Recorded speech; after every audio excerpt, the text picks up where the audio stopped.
तुम्ही मनी हाइस्ट ही web series पाहिलीत का? ह्यात बॅकग्राऊंडला बेला चाव हे गाणं सुरू असतं आणि मास्क घातलेले दरोडेखोर प्रोफेसरच्या प्रॉपर प्लॅनसह बँक लुटतात, पोलिसांना हूल देतात आणि कोट्यवधी रुपये आणि सोनं घेऊन पळ काढतात. पण थांबा, आज आपण एका खऱ्या मनी हाइस्ट बद्दल बोलणार आहोत. कारण सेम अशीच घटना कर्नाटकातल्या चाडचण शहरात घडली. 16 सप्टेंबरच्या संध्याकाळी स्टेट बँक ऑफ इंडियाच्या शाखेत सैनिकी कपडे घालून दरोडेखोरांनी जवळपास 60 किलो सोनं आणि 8 कोटी रुपये रोख रक्कम लुटली. या लुटीनंतर हे दरोडेखोर थेट महाराष्ट्रात पळून आल्यानं या घटनेला एक वेगळा अँगल मिळालाय. त्याच पार्श्वभूमीवर ह्या दरोड्याचा सगळा घटनाक्रम कसा होता, या दरोड्यात पंढरपूरचा काय संबंध आणि कर्नाटकातले गुन्हेगार गुन्हे करून महाराष्ट्रात आणि महाराष्ट्रातले गुन्हेगार गुन्हे करून कर्नाटकात का जातात, हे सगळं जाणून घेऊयात या व्हिडिओच्या माध्यमातून. नमस्कार, मी राम आणि तुम्ही पाहताय कार्यारंभ. आता सुरुवात करूयात या गुन्हेगारांच्या मास्टर प्लॅन पासून. या दरोडेखोरांनी कर्नाटक महाराष्ट्र सीमेवर असलेलं हे चाडचण शहर मुद्दामून निवडलं. का? तर कारण इथं गुन्हा करून लगेच सीमा ओलांडून पळता येतं आणि पोलिसांचं ज्युरिस्डिक्शन बदलतं, म्हणून तपासात अडथळे येतात. मग गुन्हेगार सहज पसार होतात. हा प्रकार नवीन नाही.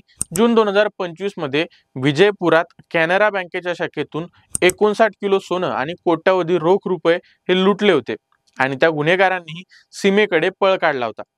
आता बँकेत काय घडलं ते पाहूयात. तर हे मास्क घातलेले लुटारू संध्याकाळी 6:30 वाजता सुझुकी इको ह्या गाडीतून येत बँकेत शिरले. यावेळी बँकेत 6 कर्मचारी आणि 4 ग्राहक होते. आत येताच त्यांनी सगळ्यांवर बंदुकी रोखून धमकावलं. त्यांच्या जवळच्या बंदुका आणि चाकू पाहून सगळे घाबरले आणि जागीच थांबले. नंतर कॅशियर, बाकी स्टाफ आणि ग्राहकांचे हात प्लास्टिक टॅग वापरून बांधून टाकले. नंतर त्यांनी स्टाफला टॉयलेटमध्ये बंद केलं आणि मॅनेजरला लॉकर उघडायला सांगितलं. त्यांनी बँकेतले 425 पैकी 298 लॉकर रिकामे केले आणि त्यातून तब्बल 20 ते 59 किलो सोनं, ज्याची किंमत 20 ते 21 कोटी रुपये आणि 8 कोटी रोख काढून घेतली. हे सगळं बॅगमध्ये भरून ते संध्याकाळी 7:30च्या सुमारास बँकेतून बाहेर पडले. आणलेल्या गाडीतून महाराष्ट्राच्या सीमेकडे निघाले. त्यात महत्वाची गोष्ट ही की ह्या बँकेत त्याच काळात सुरक्षा रक्षक उपलब्ध नव्हता. नंतर हे दरोडेखोर महाराष्ट्राची सीमा ओलांडून पंढरपूरच्या दिशेने निघाले. पण सोलापूर जिल्ह्यातील हुलजंती गावाजवळ व्हॅनचा एका दुचाकीशी अपघात झाला. तिथं गावकरी आले, वाद झाला आणि लुटारूंनी त्यांची गाडी तिथंच सोडून पळ काढला. या गाडीला फेक नंबर प्लेट लावलेल्या होत्या, त्यामुळे गाडी सापडूनही पोलिसांच्या अडचणीत वाढ झाली. या गाडीतून काही सोनं सापडलं असलं तरी जी मोठी लूट होती ती घेऊन ते दरोडेखोर पुन्हा पसार झाले. आता हे दरोडेखोर पंढरपूरला का आलेत?